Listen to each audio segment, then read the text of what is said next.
Results continue to keep coming in. Polls again closed about an hour ago. We're taking a real close eye on the Virginia Lieutenant Governor's race. That's right. DC News Now's Ben Dennis joining us live. And Ben, this has been a tight, not as tight as the Attorney General's race, but very concerning for the ticket. It has, and the polling has indicated this. That's why the end of the campaign was certainly one that a lot of money was poured into. Yes. And here we are at this very juncture. We just saw those initial results come in, guys. Both candidates call Central Virginia home. Longtime residents of the Richmond suburbs. Again, back to this point, 44% of the vote is in for the #2 position across the entire Commonwealth. It is a pivotal one because they make tie-breaking votes in the state Senate. There could be a number of bills that come up to play. More on that in a moment. John Reed at a current 46%, Ghazala Hashmi at 53%. Okay, millions of dollars, though, have been raised in this #2 statewide slot. Democratic nominee Ghazala Hashmi is leading Republican John Reed by the exit polls by a slim 2%. Again, that vote is still being tabulated and brought in. According to a recent poll by Roanoke College, was that 2% gain. Reed is the first openly gay candidate for statewide office.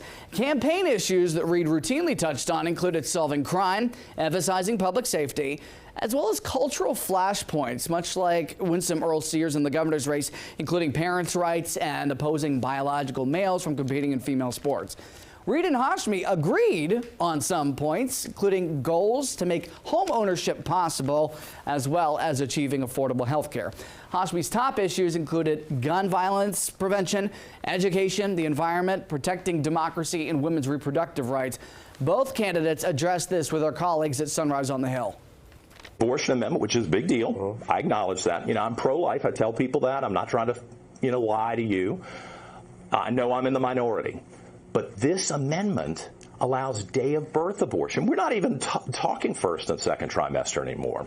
That's absolutely false, and I hope that our constituents understand what is at stake. We're talking about key critical medical care for individuals, and I helped to draft that language for the constitutional amendment, and it is a language that provides necessary care for the full spectrum of reproductive health care.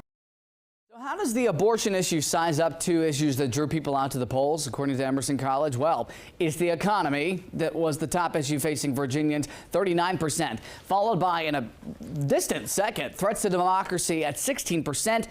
In addition, health care, immigration, and education. The importance of this lieutenant governor position is because they have an integral role in what bills get passed. They preside over the state Senate, and in a tie, they break it with their own vote, much like the rules that are in the United States Senate. Current Lieutenant Governor Winsome Earl Sears actually made several tie-breaking votes during her tenure over the last 4 years. We'll keep a close eye on this race and all of them. Chris and Susan. All right. Thank you so much, Ben Dennis, for that breakdown.